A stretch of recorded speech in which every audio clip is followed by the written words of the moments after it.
Give you your just desserts. It's the second hour of First Things First. Today, we look at the second game of the year, Packers-Eagles. Is there a chance that Philly is still in their supernatural funk when the season starts? Maybe. No chance. Meanwhile, someone here tries to piggyback on my guarantee. Is there a 0% chance OKC wins tonight? But right now, let me get you caught up to speed. Last night, in a shuttered French bakery, an elite group of basketball savants, coaches, and George Karl fought and toiled and burned the midnight oil to deliver the best segment in all of sports media. It's an honor and a privilege. It's time for Nick's playoff tears. Wild, your introductions are always outstanding. Of course. But now you're following up Colin Cowherd, who did it last week. And I feel like the pressure got to you because you had two factors. What did I do? One is it was not in a French bakery. It was at a TGI It's supposed to be like Fridays. a Gobert thing. That would And the other one is George Karl would never be invited onto the committee. To the tiers! At the bottom of the tiers, saving a seat for LeBron. It's amazingly, the Cavs find themselves in the same spot they've been in my entire adult life. Didn't you hear my report Come yesterday? save us, LeBron. We've got no chance of winning anything without you. Please come save us, LeBron. Donovan Mitchell seemingly flirting around, not sure where he's going to end up. Jared Allen's injured. They just seem to, even if they were at full strength, be clearly a tier. Of course, we all would love to see it. You know, the only person who I think wouldn't love to see it is Ms. Savannah James, who didn't look that happy courtside, like, you're not doing this to me again. This is not happening. Next, paying for Reggie's sins.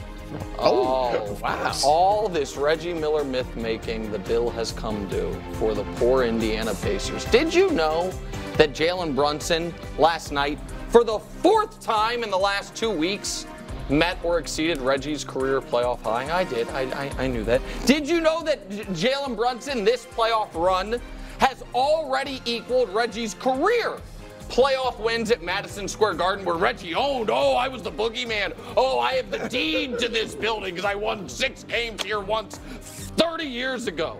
And now, in honor of Reggie Miller, the Pacers are being some fake tough guys. A lot of talk, not quite as much action, not necessarily following it up. And you saw it last night when Dante DiVincenzo went up to a guy 7 inches taller than him, called him out his name, and that guy's like, can somebody help?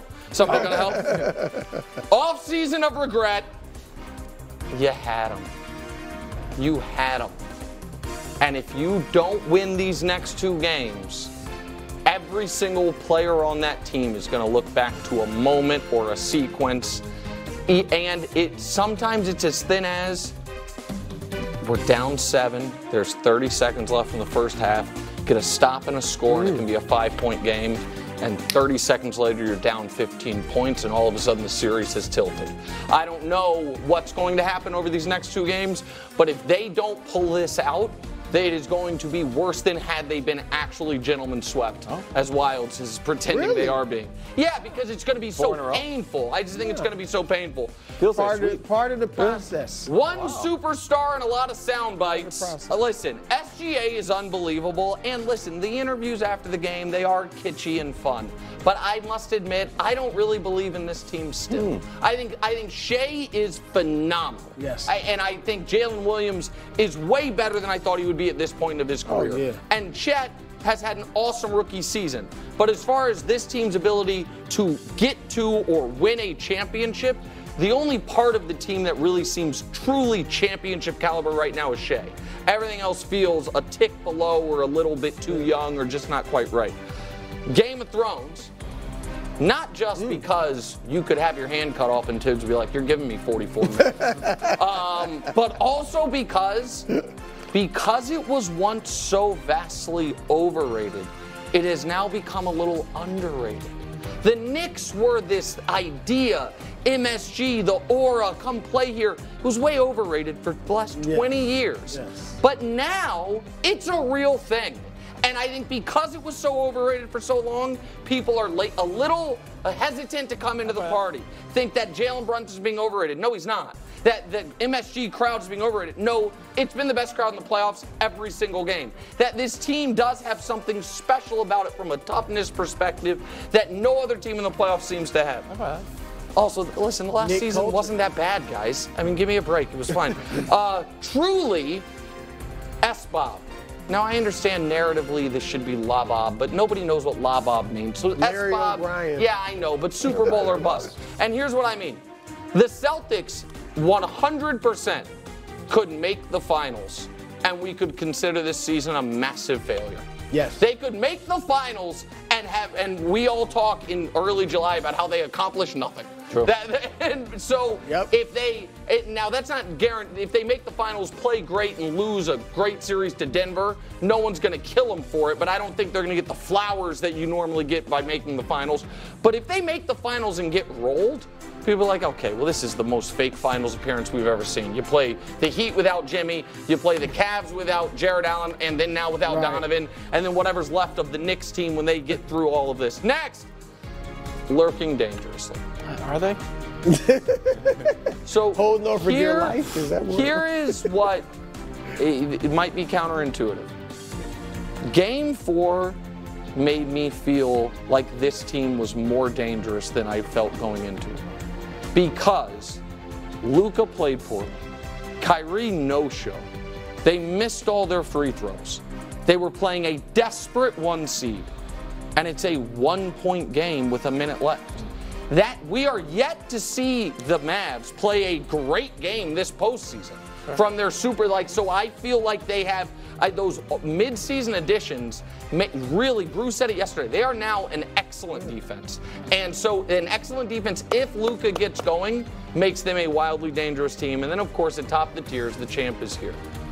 Listen, I don't like it more than anybody. Trust me. But it is what it is.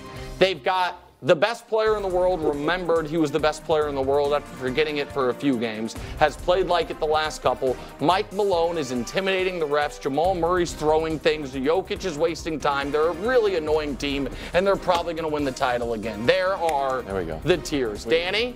We got there. Man, what do the Thunder have to do to get some respect, man? Okay. It's so interesting what you said about Game 4, how that made you feel better about the Mavs. I looked at that the exact same way for the Thunder. The Thunder played horribly. They were 6 of 17 at the rim. That's basically impossible. League average is 65%. They made a third of their shots. They were 7 of 27 from 3, well below their average. They made 22 two-pointers. Like, that shot chart is a loss 96% of the time in the NBA, and they were able to win that game on the road. They won 57 games this year. The Mavericks won 50. SGA has outplayed Luka in this series, and he certainly did in Game 4. And 2 of the next 3 are in Oklahoma City. Like, they're the favorites for a reason in this series. They're going to win the series. Yeah. Those interviews are a little too high schooly for me. I'm going to be honest. They're a young team. A little too. It feels like they're doing TikTok routines in the Well, locker they're a room, and I young just team. I don't know They're what I a young believe in. bunch. All right, go ahead. Look, Boston, I hear you. All right, I haven't been incredibly impressed. I shouldn't say that, but they 15-15 at home the last 3 years in the playoffs. Inexplicable loss to a depleted Miami team. You do the same thing against Cleveland. But I got to move Boston ahead of the Mavericks. First of all, the Mavericks, as Danny said, I mean, they might not get out of this series. I think they will, but I do not. If Denver wins this series, I don't give Dallas hardly any chance of beating the Nuggets. Now, I would give them a chance. I would pick Minnesota, but I would give them a chance against Minnesota. I don't think they could beat Denver, so they're going to have a heck of a time getting to the finals. Boston, meanwhile, has the cakewalk.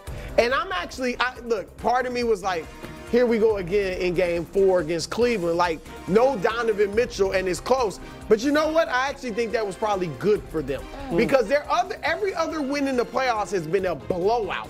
All right, they needed. Now, they're not a terrible clutch team. Jason Tatum hasn't been good in the clutch. Overall, they're okay. But I think they needed a relatively close game. And Jason has gotten it together a little bit in the last 2 games, averaging 33. So I definitely got to put Boston just because it's such a yellow brick road for them. Well, I agree with that finals. as far as finals probability, the Celtics should be ahead. But let me ask you this, and I don't know your answer. If this were the finals, Celtics, Mavs. Boston, Dallas. Who would you pick? Well, look, with the Mavericks having come through Denver or even Minnesota, if that's the case, No, that's not. I might pick Denver or Dallas at that point.